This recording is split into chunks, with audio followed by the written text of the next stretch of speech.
LiSTNR production. April 14, 2016. 62-year-old grandmother Rosemary Gibson was shot to death by her 65-year-old husband, Allan Charles Gibson.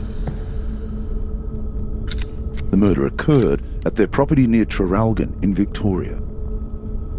Gibson killed Rosemary as she was sleeping. He then tried to kill himself, but failed. Rosemary had been with Gibson for 44 years. Gibson was ultimately sentenced to 19 years with a non-parole period of 15 years. The judge in the trial said, "Sometimes some people have a tendency to think that the sentence is somehow an equation between the sentence as it is and the value of the life of the person who has been murdered. It does no such thing. It does not seek to reflect the value of the human life that has been taken. It is a completely inseparate process which is designed for the law to operate to impose, and I will use the word widely, impose punishment for a crime."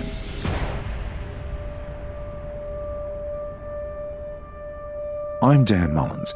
This is Crime Insider's Judgment, a deep dive on a judge's final verdict of a crime and what transpired to incite that judgment.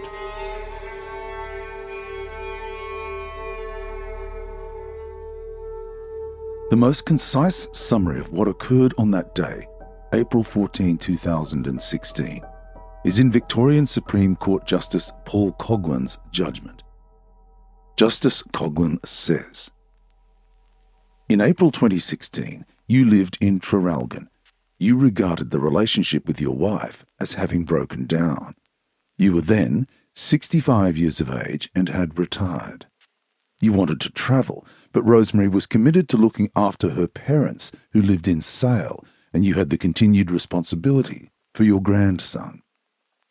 Your elderly parents were in a home at that stage in Traralgon, but an attempt to place Rosemary's parents in the same facility had failed. 2 days earlier, your sister Penny came to visit you, and perhaps more particularly, your parents. She noticed tension between you and Rosemary as you did not appear to be communicating with one another. I might insert at that point, from material I saw later, that was perhaps not a completely unusual circumstance. The following day, Rosemary went to Sale to look after her parents. You told your sister that you resented the amount of time your wife was spending with her parents, but your sister thought it was not unusual that you would have so complained. You often complained about something. When your sister Penny returned to the home at about 7:30 p.m., you and your grandson Zach were at the home, but Rosemary was not. You told Penny that you had done a lot of cleaning up, and particularly of stuff under the billiard table and the office, and that you had burnt a lot of it in the backyard. When your wife returned at about 8 p.m. and you told her what you had done, she was very upset and angry about it, and after asking you what you had done, said, "That's it. I can't do it anymore. This is the last time." She told you she was going to take you to the cleaners and that she was going to take everything. You made no response. Rosemary spoke to your sister after your sister had gone to bed to read. She told your sister that she had had enough. She had had a hard day with her parents and could not take it anymore. She said that she thought that you hated her because she was fat. The next morning, Penny woke at about 6:30 a.m. and she heard two sounds like bang, bang, coming from the kitchen dining area, but she did not think much of it. At about 7:15, she joined Zach in the kitchen and saw Rosemary sitting on a lounge chair with a blanket pulled up to her chin, and decided not to disturb her before she went off to see her mother. Zach remembered that his grandmother had told him that she wanted to be somewhere at 8:30 a.m., and when he tried to wake her, he noticed some blood. He tried to get you, but could not raise you, so he rang 000. Paramedics arrived and attempted to treat your wife, but to no avail. Zach told the paramedics that he couldn't raise you, and they forced your bedroom door open. They found you on the bed. There was blood near your head, and there was a rifle on the floor. You were taken to hospital. Your wife had died from 2 gunshot wounds to the head. You had 2 gunshot wounds to the base of your chin, and there were bullet fragments in your jaw and cheek. You required a good deal of treatment over the succeeding period of time, and probably have never fully recovered from the effects of the shooting. Various items consistent with you having shot your wife, then yourself, were recovered from the house. You left a note on the back cover of the Traralgon and District Historical Society Bulletin. Now I don't have to put up with this manipulative, stubborn, old fucking cunt. He told Rosemary she was not in control. She said she was in control. He needed her in control so she could be his lapdog. In 40+ years, I have never seen Rosemary in her car. She was big and fat. It's always our car used. So now Rosemary Taxi is finally finished for good. Rosemary told me she would skin me of everything and I would get nothing. This has been spurred on by her, who has first-hand knowledge from the split-up between Varho and Julie. She got $1.5 million, and he was a wreck. This ain't going to happen. No sex, no life. No life, no wife. Great statement. The whole family is fucked. You only have to look on Facebook and see who's putting nastiness there and who's not talking to who. They all want to be top dog. Who's invited to a wedding and who's not. What a total stuff-up. No more going to the pokies with sister. I told her. You were interviewed by police in the Alfred Hospital on the 4th of May 2016. You admitted shooting your wife and attempting to kill yourself. You said that you wanted to travel, but your wife was looking after her parents, and you regarded your wife's sisters as interfering in your life, in particular by not doing their job in looking after their parents. You described the events of 14th of April 2016 much as I have set them out to you, and added, in relation to it, that you lost it. It seems likely that the sounds heard by your sister were you shooting yourself. And it is possible, indeed probably, that you had shot your wife sometime earlier. But in truth, nothing much turns on that. It is accepted by the prosecution that the matters you set out in the record of interview do represent your apparent motivation for what you did. On the plea, I received a number of victim impact statements from as many as 9 of your family, plus Jennifer Cox, Rosemary's sister, who had prepared 2 victim impact statements on behalf of her parents as their attorney. By the time the matter came on for hearing, in fact, her mother was deceased. These events, having occurred in the family, are truly tragic, and the effect and wideness of it throughout the whole family is devastating and ongoing. Those who provided victim impact statements have tried to do their best to set out the true difficulties that the family encounter as a result of these matters. At the end of the day, the sentence that I impose in this case will be a relatively moderate one, and I will go on now to explain the reasons why that comes about in the way it does.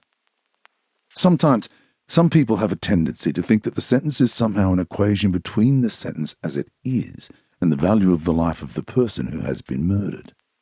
It does no such thing. It does not seek to reflect the value of the human life that has been taken.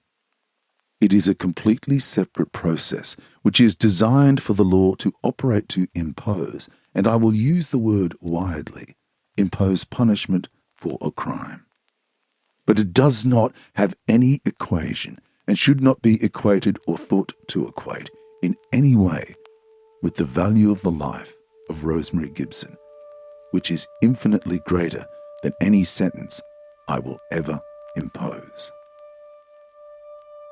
Coming up, the in-depth analysis of Allan Gibson's mental health and the reasoning behind Justice Coughlan's sentence.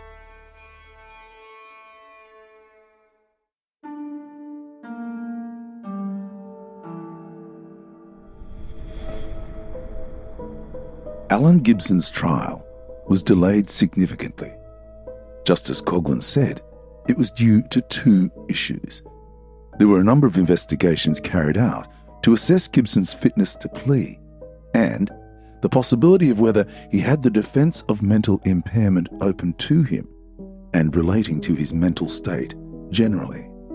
There was also the beginning of investigations into whether or not he is suffering from dementia, and, if so, what form of dementia. Arising out of those investigations, Gibson decided, presumably having received appropriate legal advice, to plead guilty. We'll hear more about the medical evidence later. Now, back to Justice Coghlan's judgment of Allan Charles Gibson.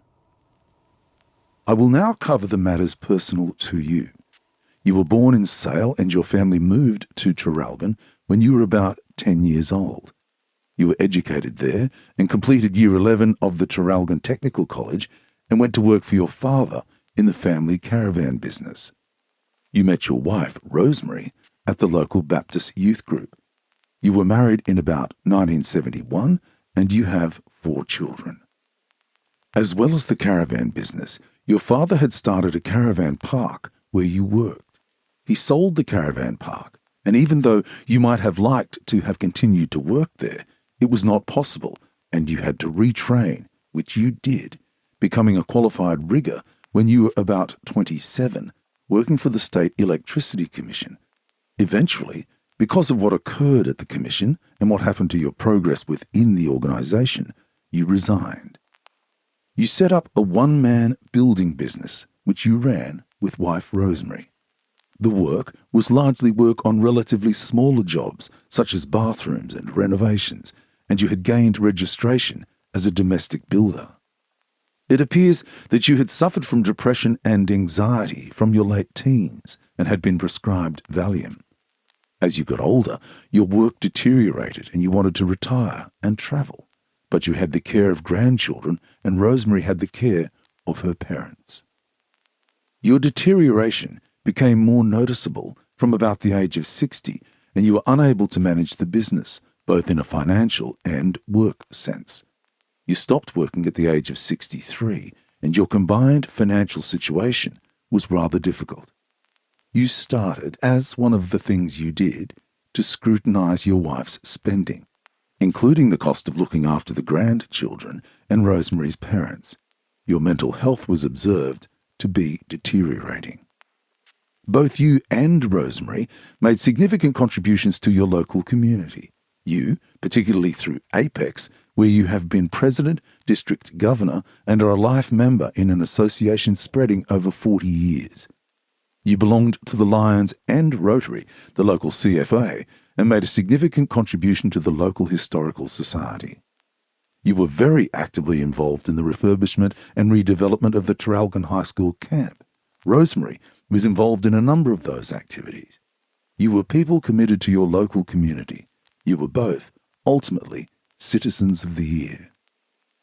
I received on the plea letters from, among others, Graham Drought and your son Brian.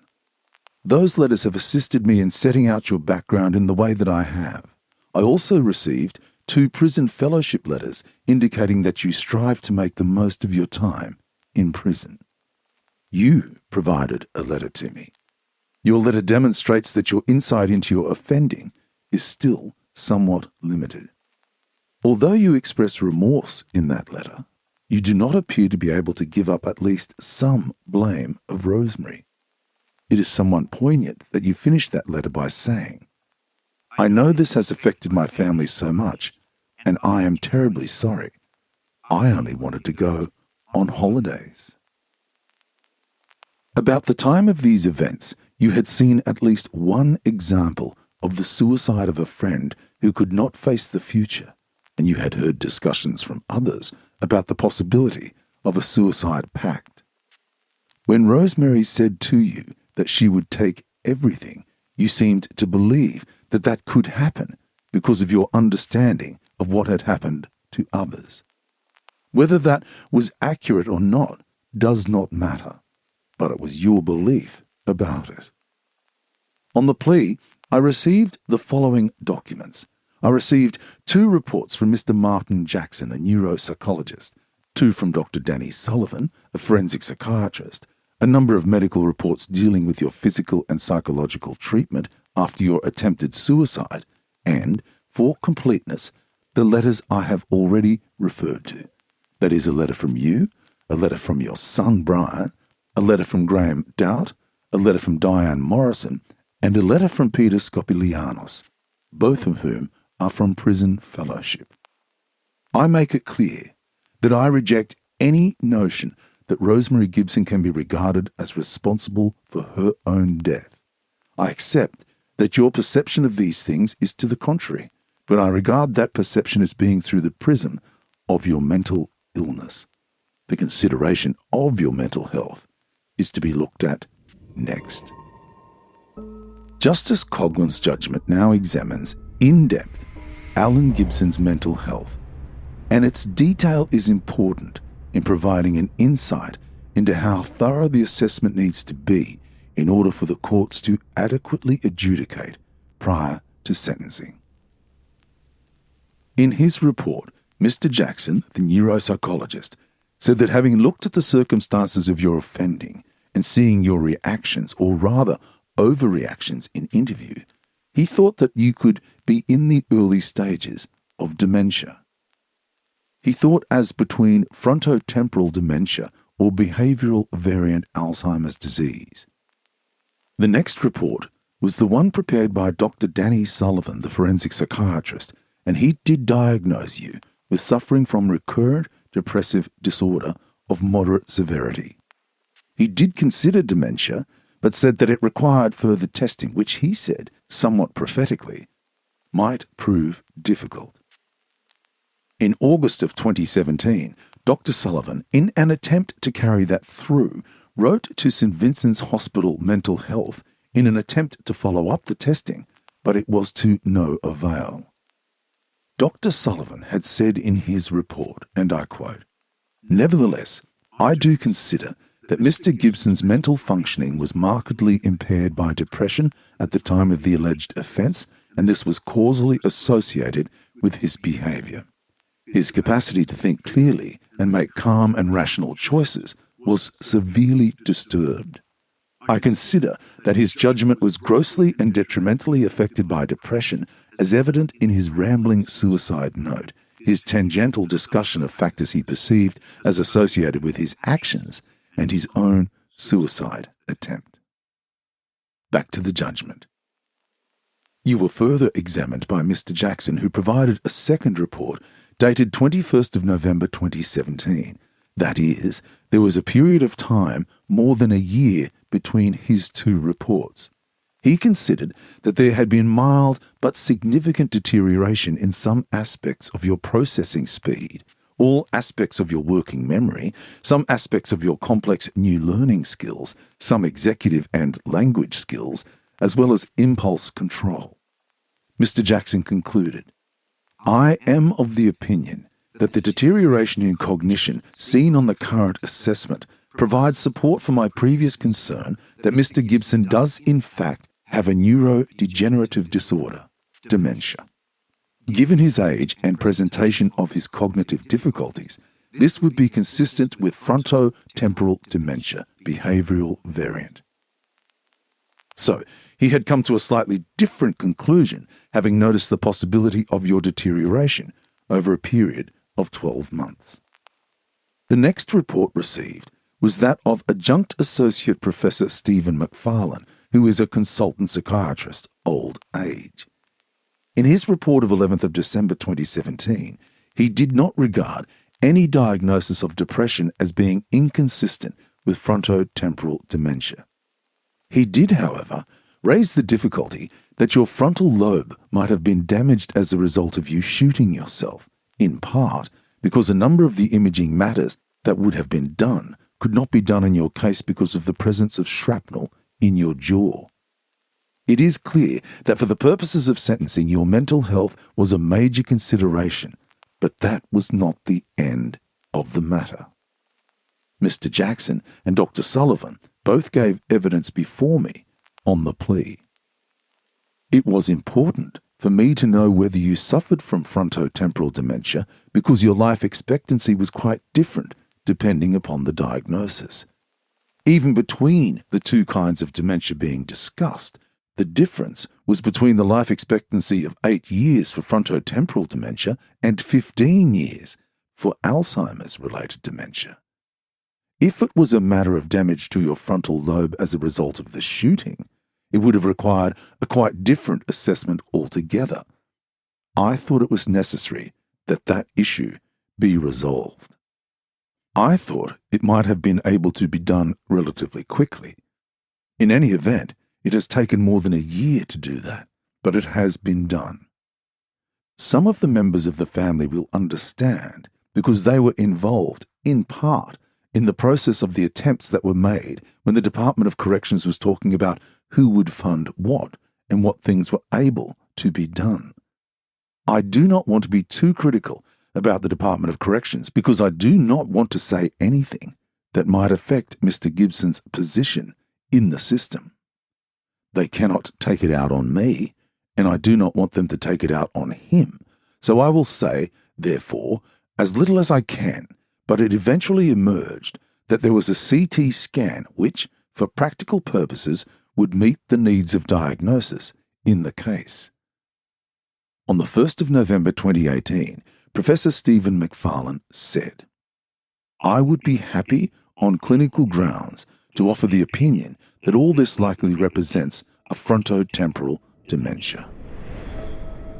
The court received reports from other experts who agreed with the diagnosis of frontotemporal dementia. Back to Justice Coughlan's judgment. I had the parties notified that I would proceed to sentence you on the basis that you have been diagnosed as suffering from frontotemporal dementia unless submissions were received to the contrary. I have received no such submissions. The law operates in a way so that whether it be as a result of depression in the way described by doctors or by frontotemporal dementia, or a combination of both, the general principles of sentence regarding just punishment, denunciation, and both general and specific deterrence are to be modified. Your general culpability is treated as reduced, as are the need for denunciation, general and specific deterrence. I am also satisfied that your mental condition is such that your sentence will be more onerous for you than it would be for a prisoner without your condition. Whether or not your condition will deteriorate by virtue of your imprisonment, as against the natural progress of it, does not, in a sense, particularly matter, because of the other way in which I have taken that into account. You have no prior convictions. You have led a worthwhile and largely blameless life. Your plea of guilty is important. I am not able to make any specific findings about your prospects of rehabilitation because of your dementia, but I certainly make no findings adverse to you on that account. I am satisfied that you do have a significantly reduced life expectancy, and I have taken that into account. The delay in the final resolution of the case is also taken into account. You will be sentenced to be imprisoned for 15 years, and I will fix a period of 10 years before you will be eligible for parole. I declare that you have served 1,127 days by way of pre-sentence detention. I indicate that had it not been for your plea of guilty, but given the existence of all the other matters that exist in this case in your favour, I would have sentenced you to be imprisoned for 19 years, with a non-parole period of 15 years. Thanks for listening to Crime Insider's Judgements. We love hearing your feedback, so please rate and review this episode. If you have a case you want us to cover, let us know via Instagram at LiSTNR Crime or TikTok at LiSTNR Crime Team. I'll be back again next Thursday with another case. I'm Dan Mullins. Thanks for listening. This series was recorded and produced on Gadigal land.